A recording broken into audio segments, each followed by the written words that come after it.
কাকা এতক্ষণ কেন? লেবু কিনতে সেই 2 ঘন্টা আগে। এই, তো লেবু কি কিনে লিয়েছিলেন না পাড়ে লিয়েছিলেন লেবু আপনি? লেবু আর কিনে আনছি না পায়রা আনছি, এগুলা দেখো না, আবার মোবাইলে ছবি তুলে চোখে লেবুর ছবি তোলা মনে করে এখন মুশকিল হয়ে দাঁড়াবে তোমার। কিসের জন্য? লেবুর ছবি তুলতে টাকা দেওয়া লাগবে এক সময়, বুঝছো? লেবু যে দাম, ঠিক আছে, ওগুলা ছবি দেখা খালি ছবি দেখা খাইবা, ঠিক আছে? এখন ঘটনা হলো লেবু সাইড দেখে নিচ্ছি, বহুত সাহস করে, মানে আর এত সময় লাগলো কি লেগা?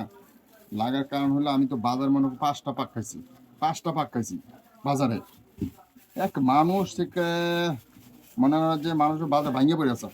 তারপর বাজার পুরা বাজার খুঁজে 4খান লেবু লাস্টে কিনলাম, চিন্তা করলাম, হ্যাঁ চিন্তা করলাম কি লেবু না কেনার উপায় নাই।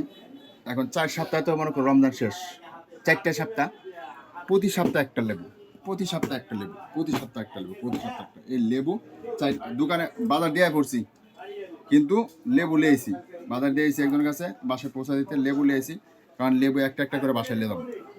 হ্যাঁ, 1 সপ্তাহ পর পর একটা লেবু এটা কাটবো, বলবো বাসায়, বলবো তোমার কাকিরে লেবুটা হ্যাঁ কাটবা, ঠিক আছে? লেবু কাটবা, কাটিয়া একটু শরবত আছে না, ইফতারির সময় তো খাওয়া লাগবে, অনেক লেবুর স্যান্ড খায় অভ্যাস, একটু শরবত খালি হালকা হালকা একটু চিপা দিয়া ফ্রিজে থুয়ে দিবা।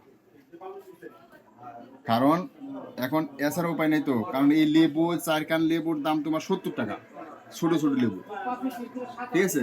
এখন একজন করছে ভাই আমি লেবু লিবো না তোর দাগটা দেয়, আমি বলছি আমি 4খানি কিনেছি, এর বেশি আর কিনবো না। এই দিয়ে পুরা সপ্তাহ চলে যাবে, পুরা মাস চলে যাবে, একখানে 1 সপ্তাহ। এখন খাও গাছওলা, খাইবা না কিসে দিবা এটা তুমি বুঝবে না।